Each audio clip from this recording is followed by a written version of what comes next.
यासीन, कसम है कुरान की जो हिकमत से भरा हुआ है। ए मोहम्मद सल्लल्लाहु अलैहि वालैहि वसल्लम, बेशक तुम पैगंबरों में से हो, सीधे रास्ते पर हो। ये कुरान गालिब व मेहरबान का नाजिल किया हुआ है ताकि तुम उन लोगों को जिनके बाप दादा को खबरदार नहीं किया गया था खबरदार कर दो कि वो गफलत में पड़े हुए हैं। उनमें से अक्सर पर अल्लाह की बात पूरी हो चुकी है, सो वो ईमान नहीं लाएंगे।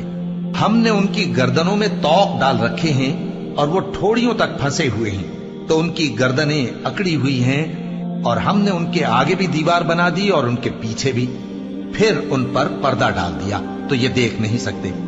और तुम इनको खबरदार करो या ना करो, इनके लिए बराबर है, ये ईमान नहीं लाएंगे। तुम तो सिर्फ उस शख्स को खबरदार कर सकते हो जो इस नसीहत यानी कुरान की पैरवी करे और रहमान से गायबाना डरे, सो उसको मगफिरत